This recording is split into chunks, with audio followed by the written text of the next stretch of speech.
오늘은 에스라 6장의 말씀을 보도록 하겠습니다. 이 6장의 내용은 이스라엘 민족이 바벨론의 포로 생활 70년 동안에 그들이 하나님 앞에 눈물로 회개한 이후 고레스의 조서를 통해서 그들이 해방을 맞게 됩니다. 그리고 그들이 고향 땅에 돌아온 이후에 한마음을 모아 성전을 건축하기 시작하는데요. 그 성전 건축을 시작하고 기초석을 놓은 이후에 얼마 있다가 사마리아 사람들의 방해로 기초석만 놓고 성전을 짓지 못하고 중단하게 됩니다. 그리고 16년이라는 세월이 지나게 되는 거죠. 그러니까 그들은 절망했을 것입니다. 그리고 포기했을 것입니다. 그런데 하나님께서 선지자 스가랴와 학개를 통해서 그들에게 다시 성전 건축을 독려하는 내용이 오늘 본문의 내용입니다. 뿐만 아니라 하나님께서 보이지 않는 손으로요, 그 당시에 다리오 왕을 도구로 삼으셔서 이스라엘 민족에게 다시 성전을 건축할 수 있도록 힘을 넣어주는 내용입니다. 우리의 인생 가운데서도 때로는 절망하고 포기했지만 하나님께서 보이지 않는 손으로 역사하셔서 우리를 다시 일깨우시고 다시 회복시키는 놀라운 은혜를 이 말씀을 통해서 발견할 수 있는 저와 여러분 되기를 축복합니다. 오늘 에스라 6장 1절에 보면 이에 다리오 왕이 조서를 내려 문서 창고 곧 바벨론의 보물을 쌓아둔 보물 정각에서 조사하게 하여 다리오 왕이 그 동편에 있는 총독의 편지를 받고 조사하게 하는 겁니다. 이게 진짜 우리의 왕의 명령으로 성전을 건축하게 한 것인가 조사를 했더니 이 조사할 수 있는 장소가 가까운 곳에 있지 않았습니다. 2절에 보니까 메대도 앙메다 궁성에서 한 두루마리를 찾았으니 거기에 기록하였으되, 그러니까 다리오 왕이 기거하던 곳이 아니라 메대 왕이 기거했던 앙메다 궁성, 그러니까 거리적으로 먼 곳에 있는 궁성에서 이 조서를 발견하게 된 겁니다. 다리오 왕의 조서죠. 고레스 왕의 조서입니다. 3절에 고레스 왕 원년의 조서를 내려 이르기를 예루살렘에 있는 하나님의 성전에 대하여 이르노니 이 성전 곧 제사 드리는 처소를 건축하되 지대를 견고히 쌓고 그 성전의 높이는 60규빗으로 너비도 60규빗으로 하고 큰 돌 3켜에 새 나무 1켜를 놓으라. 그 경비는 다 왕실에서 내리라.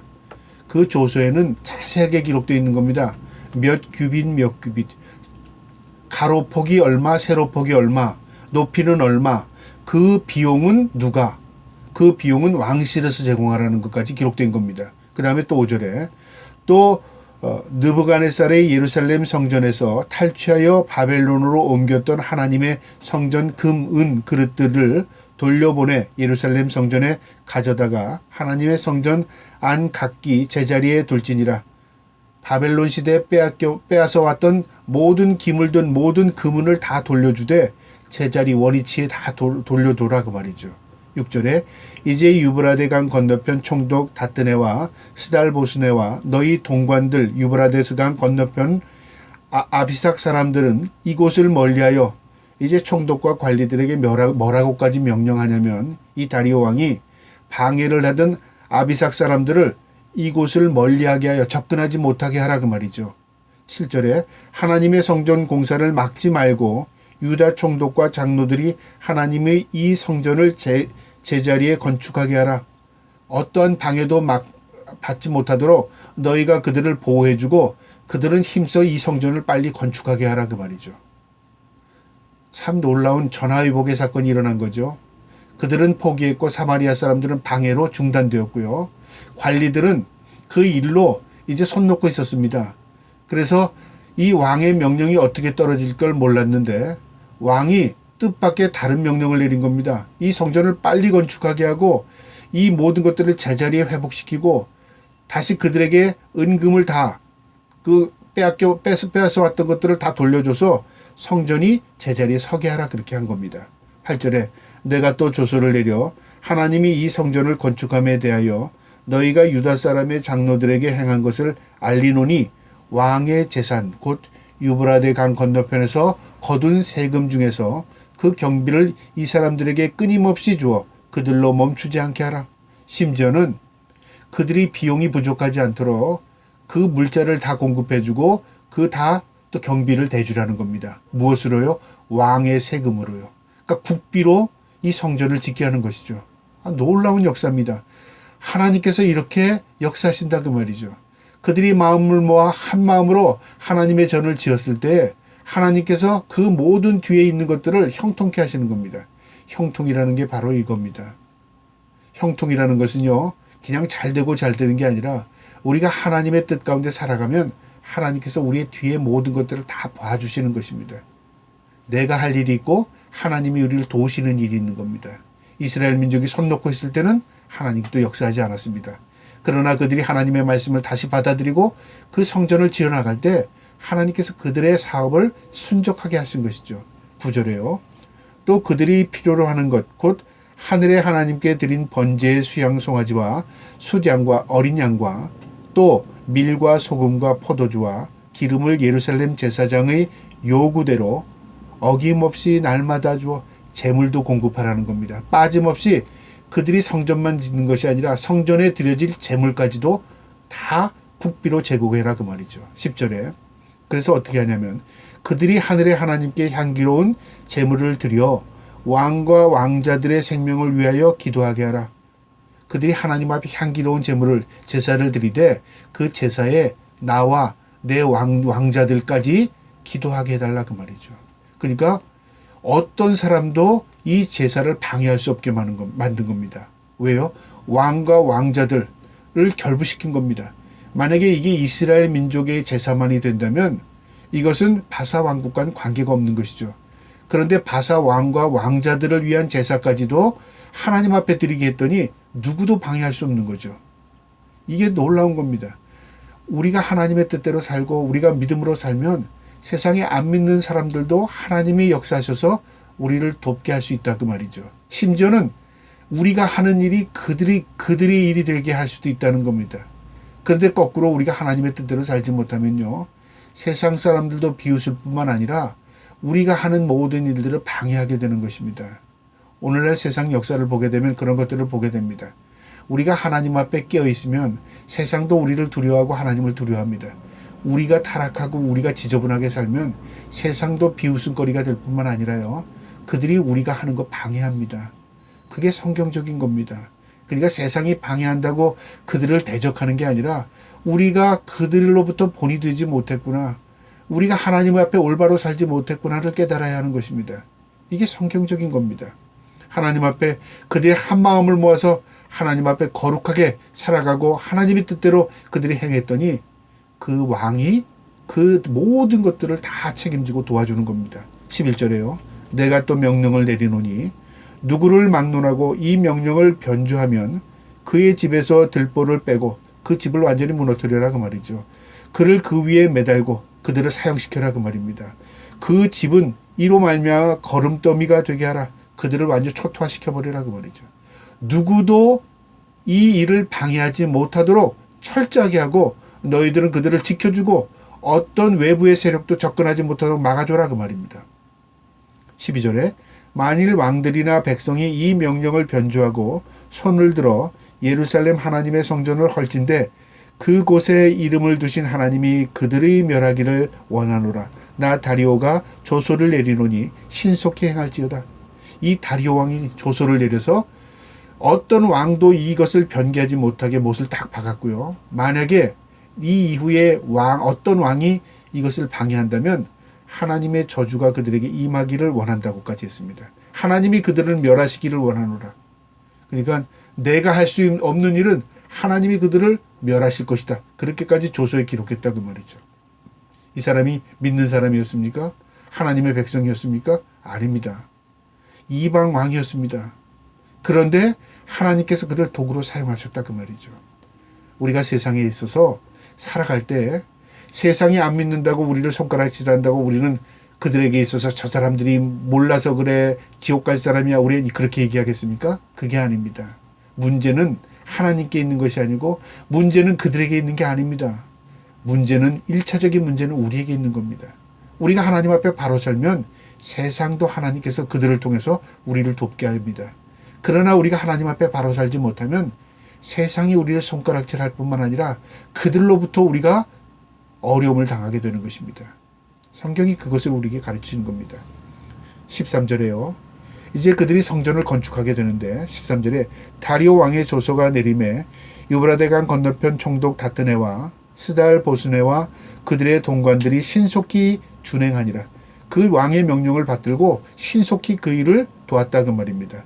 14절에 유다 사람이 장로들의 선지자 학개와 이또의 손자 스가리아의 권면을 따랐으므로 하나님의 말씀을 받았으므로 그 말입니다. 선지자의 말을 그대로 따랐으므로 성전 건축하는 일이 형통한지라. 이게 형통입니다. 우리가 하나님의 말씀대로 살면 하나님이 책임져 주시는 것입니다. 그런데 우리가 하나님 앞에 말씀대로 살지 못하면서도 하나님을 원망하고 있다는 것은 결국 우리의 불입니다. 우리의 죄악입니다. 우리가 하나님 앞에 먼저 말씀대로 사는 것, 그리고 하나님께서 우리의 인생을 책임지는 것, 그게 성경입니다. 성전을 건축하여 일을 끝냈다. 그렇게 말합니다. 언제요? 15절에 다리오 왕 제6년 아달월 3일에 성전 일을 끝내니라. 그러니까 성전의 기초석을 넣기 시작한 이후부터 20년 이후에 그것이 완전히 완공된 겁니다. 수르바벨 성전이요. 그러니까 16년 동안 방해를 받았으니까 이것을 짓지 못했죠. 그리고 20년째에 마쳤으니까 이 성전을 4년 만에 마친 겁니다. 이렇게 한 마음으로 모아 하나님의 말씀대로 행할 때 하나님께서 신속하게 그 일을 이루어 주신 것입니다. 그리고 그들이 이제 그곳에서 하나님을 예배하는데요. 16절에 이스라엘 자손과 제사장들과 레위 사람들과 기타 사로잡혔던 자의 자손이 즐거이 하나님의 성전 봉헌식을 행하니, 하나님이 성전 봉헌식을 행할 때에 수소 100마리와 순양 200마리와 어린 양이 400마리를 드리고, 또 이스라엘 자손의 수를 따라 수점소 12마리로 이스라엘 전체를 위하여 속죄제를 드리고 하나님 앞에 봉헌하는 예물을 봉헌식을 하고요. 그 다음에 속죄제를 드렸답니다. 하나님, 우리가 잘못했습니다. 회개한 거죠. 예배는 회개의 요소가 있습니다. 예배는 그저 우리가 즐겁고 기쁘고 찬양하는 것 끝나는 게 아니라 반드시 우리의 회개가 있습니다. 그래서 지난 한 주간 동안에 우리의 삶을 돌아보면서 하나님 앞에 회개합시다 하는 예배의 순서가 있잖아요. 그 속죄제, 속죄하는 시간. 이게 뭐냐면 하나님 앞에 예배의 요소입니다. 우리의 모든 죄를 고백하고 하나님의 은혜로 정결함을 입고 하나님 앞에 택함 받은 백성이 예배의 자리에서 찬양하고 하나님께 올려드리는 것입니다. 그래서 예배는 하나님으로부터 내려오는 게 있고 우리가 올려드리는 게 있습니다. 그 올려드리는 요소 가운데 회개가 하나님 앞에 올라갑니다. 그래서 하나님의 긍휼과 은혜로 우리가 용서받는 것입니다. 이처럼 제사에서도요, 속죄제가 있었습니다. 이스라엘 민족이 하나님 앞에 회개하고 하나님과의 관계를 회복하는 것입니다. 그 다음에 18절에 제사장을 그 분반대로 레위 사람을 그 순차대로 세워 예루살렘에서 하나님을 섬기게 하되 모세의 책에 기록된 대로 하게 하니라. 하나님의 말씀대로 제사장과 레위인의 반차대로 다 서열을 맞춰서 그들이 순번대로 돌아가면서 할 수 있도록 다시 제사를 회복하는 겁니다. 예배의 회복. 이것이 개혁입니다. 그 다음에 19절부터는 하나님의 절기인 유월절을 지키는데요. 19절에 사로잡혔던 자의 자손이 첫째 달 14일에 유월절을 지키되, 이 유월절은 무엇을 의미하냐면 하나님의 은혜로 해방된 겁니다. 그래서 문설주에 피를 발라서 그 죽음의 사자가 넘어간 것, 그걸 유월절이라고 하지 않습니까? 우리의 유월절, 예수 그리스도의 보혈의 피로 우리가 죄 씻음을 받고 하나님 앞에 은혜로 하나님의 백성이 된 것입니다. 그것을 기념하는 것과 똑같은 겁니다. 몸을 정결케 하고 다 정결케 한 이후에 하나님 앞에 섭니다. 그러니까 몸을 깨끗이 했다, 구별했다, 거룩하게 우리의 몸을 정갈하게 했다 그 말이죠. 이 영적인 의미입니다. 21절에 사로잡혔다가 돌아온 이스라엘 자손과 자기 땅에 사는 이방 사람들이 더러운 것으로부터 스스로 구별하여 모든 이스라엘 사람들에게 속하여 이스라엘 하나님 여호와를 찾는 자들이 다 먹고, 그러니까 거룩하게 구별하여 깨끗한 모습으로 하나님 앞에 제사에 참여하고 그 말이죠. 22절에 즐거움으로 이레 동안 무교절을 지내니, 이레 동안 한 주간 동안 하나님 앞에 축제의 의미로 이 무교절 유월절을 지켰다 그 말이죠. 여호와께 그들을 즐겁게 하시고 또 아스로 왕의 마음을 그들에게 돌려 이스라엘의 하나님이신 하나님의 성전 건축하는 손을 힘있게 하도록 하였음이었더라. 하나님께서 이방 왕을 통해서 성전 건축을 순적하게 하셨다.